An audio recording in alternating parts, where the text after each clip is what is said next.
नमस्कार शेतकरी मित्रांनो, अतिवृष्टी आणि महापूरमुळे नुकसान झालेल्या बाधित आणि घरामध्ये पाणी घुसलेल्या शेतकऱ्यांना याच्यामध्ये नुकसान भरपाईसाठी प्रत्येकी 10,000 रुपये वाटपाला सुरुवात झालेली आहे। याच्यामध्ये कुठला जिल्हा आहे ते आपण जाणणार आहोत। शेवटपर्यंत बघा, अगदी 1 मिनिटात तुम्हाला माहिती देणार आहोत। याच्यामध्ये दक्षिण सोलापूर, उत्तर सोलापूर, मोहोळ, करमाळा, अक्कलकोटमधील बाधित शेतकऱ्यांना ही नुकसान भरपाई 1 तारखेपासून वाटपाचे आदेश जिल्हाधिकाऱ्यांना देण्यात आले होते आणि त्याप्रमाणे आता शेतकऱ्यांच्या खात्यावर प्रत्येकी 10,000 रुपये वाटपाला सुरुवात झालेली आहे।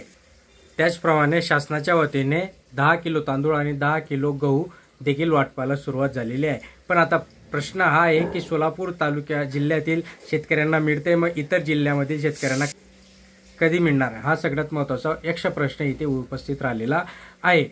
नुसतं सोलापूर जिल्ह्यात नुकसान झालेलं नाही, तर पूर्ण मराठवाड्यामध्ये या शेतकऱ्यांचं नुकसान झालं आहे। आता ही मदत तर झाली शेतकऱ्यांच्या घरामध्ये पाणी घुसल्याची, पण याच्याही व्यतिरिक्त शेतकऱ्यांच्या शेतामध्ये जे काही नुकसान झालं होतं त्याच्यासाठी हेक्टरी 50,000 रुपयाची जी काही मागणी होती ती मागणी लवकरात लवकर शासनाने पूर्ण करावी आणि शेतकऱ्यांना तातडीची मदत द्यावी।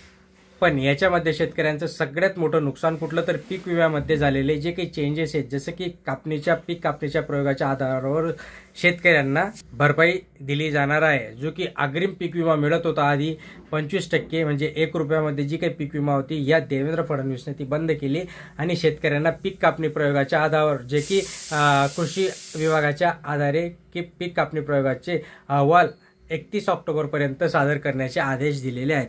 पण तरीही ती जी काही मदत आहे ती मदत तुम्हाला मे-जूनमध्येच पुढच्या वर्षी मिळणार। तत्पूर्वी आता ही सुरुवात तर झाली 10,000 रुपये वाटपायची सोलापूर जिल्ह्यामध्ये।